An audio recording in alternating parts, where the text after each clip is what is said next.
В историческом парке «Россия. Моя история» города Якутска открылась мультимедийная выставка «Академическая наука и технологии в Якутии». Этот уникальный проект, посвященный Году науки и технологий в России, родился в содружестве между историческим парком, академическими научными учреждениями Республики Саха, а также предприятиями инновационно-технологической инфраструктуры республики. В 4 экспозициях представлена трехвековая работа ученых России и Якутии на территории нынешней республики. Выставка «Академическая наука и технологии в Якутии. История, состояние и перспективы», интерактивная выставка «Домик ученого-полевика», выставка, посвященная 130-летию со дня рождения известного ученого-геолога Сергея Обручева. Выставка будет частично обновляться и дополняться каждый месяц, и так до конца года. Исторический парк «Россия. Моя история» приглашает посетить первые выставочные залы.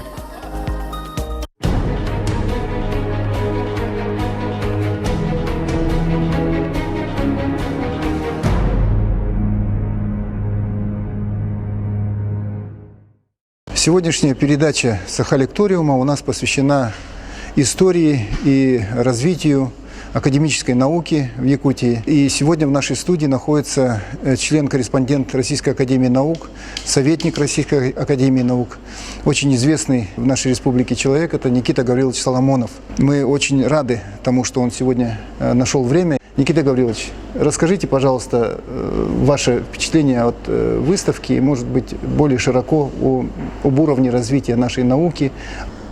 Удивлен той выставкой, которую подготовили. Она отражает историю нашей академической науки. И есть много находок. Я бы хотел остановиться на некоторых из них. Но вот перед нами как раз представлено различное научное оборудование, которым пользовались ученые, ну, скажем, старшего поколения лет 50, 70, 80 лет назад. Сама по себе идея создания вот такого уголка, она очень интересна, она вещественна. Мы здесь видим многие, ну, скажем, инструменты, многие приборы, которыми пользовались ученые того времени. Никита Гаврилович, а вам вот эта избушка напоминает ваши молодые годы? Ну, кое-что и есть из того, что мы в свое время использовали. Но это, так сказать, последние, ну, где-то 70 лет я участвую, наверное, в этих процессах. Но кое-что только. А на самом деле здесь есть очень много вещей предшествующего поколения. И это очень хорошо, потому что, ну, собрать в одном месте именно вещественные доказательства того уровня науки, который определяется, по сути говоря, технологиями, техникой, организационными моментами. И вот это очень хорошо получилось, что собрали все это в виде этой маленькой избушки. Это находка. А самое главное, это будет привлекать новые экспонаты, потому что люди будут, как говорится, в своих старых где-то запасниках находить что-то, чего тут нет. Это такой живой процесс. И вот уже сегодня у нас некоторые наши коллеги пожелали что-то от себя добавить вот в эту интерактивную зону. Собственно говоря, вот такое вещественное доказательство уровня науки, технологии того времени, она, так сказать, есть очень важный показатель, потому что это надо сравнивать с теми новыми, люди будут уметь сравнивать. Ну, например, во времена Виндендорфа температуру измеряли ртутными термометрами, а ртуть замерзает в 38-39 градусах. Поэтому они могли только отметить, ртуть замерз. Да, до 38-39, а дальше уже да, холоднее. И вот, по сути говоря, появление спиртовых термометров, оно дало очень большой плюс. Но я думаю, каждое методическое усовершенствование, она дает новый импульс развитию самой науки.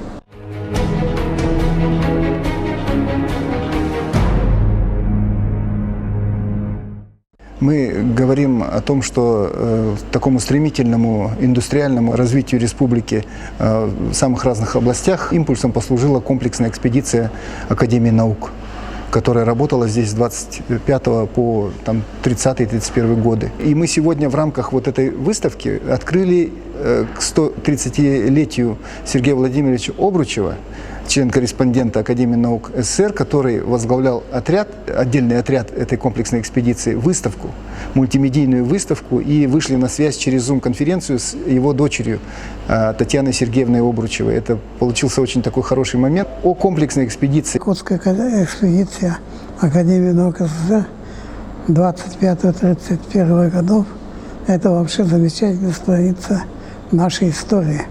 Сыграла исключительно большую роль в консолидации сил самой Академии. Участвовало все руководство Российской Академии во главе с президентом, академиком Карпинским, вице-президентов Ферсман и Комаров и другие. Они возглавляли на разных этапах экспедицию якутскую. И она поэтому имела очень большой успех. Сама организация этой экспедиции была удивительно хорошей. Самое интересное для меня то, что мы все знаем о том, что Максим Кирович Амосов представил свое письмо официальное 24 апреля 1924 года. На самом деле он представил сначала такое неофициальное представление с просьбой создать специальную экспедицию Якутской экспедиции Академии наук, предложил свои элементы программы будущей этой экспедиции. Над программой этой экспедиции работали почти все светлые умы, как говорится, российской сначала, потом Академии наук СССР, в 24-25 годах. То есть это был уникальный первый такой в своем роде проект комплексного изучения территорий определенной. Это самый первый. В то время, период жестокой войны, эта экспедиция, вернее, так сказать, это сообщество новое организовало вообще изучение многих вопросов в северных регионах России. В отчетах Академии наук неоднократно подчеркивается, что Якутская экспедиция Академии наук СССР уже, в 25 году СССР уже, экспедиция, она стала первым опытом изучения большой территории. Первым, самым первым, и была организована так называемый КЯР. Это комплексная экспедиция. Да, это Якутская региона. В общем, это очень большую роль сыграл Максим Кирович Амосов. Он вошел в руководящее ядро. Он стал в 25 году председателем Совнаркома. По сути, он в Якутии организовал всю экспедицию, насколько возможно, вплоть до выделения парохода, вплоть до выделения всех возможностей. Все возможности местного населения были использованы, и люди очень хорошо восприняли приезд ученых и очень много помогали. Выработала документы для дальнейшего планомерного развития отраслей народного хозяйства. И была создана система местных научных учреждений. Вообще надо сказать, что в Якутской экспедиции активно участвовали где-то 246, насколько я помню, человек местного населения. Кроме Максима Кировича сыграл тот же самый Юнский, который создал тогда общество Саха-Кескеля, а потом в 1934 году когда он уже защитил кандидатскую диссертацию, он создал институт языка и культуры при Совнаркоме.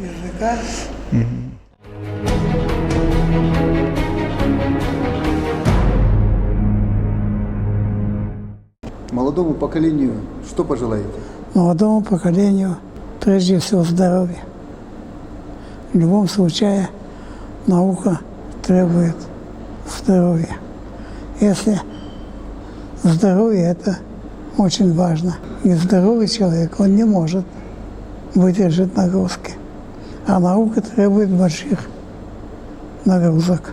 Хотел бы, чтобы они были в какой-то мере свободны от давления великих ученых.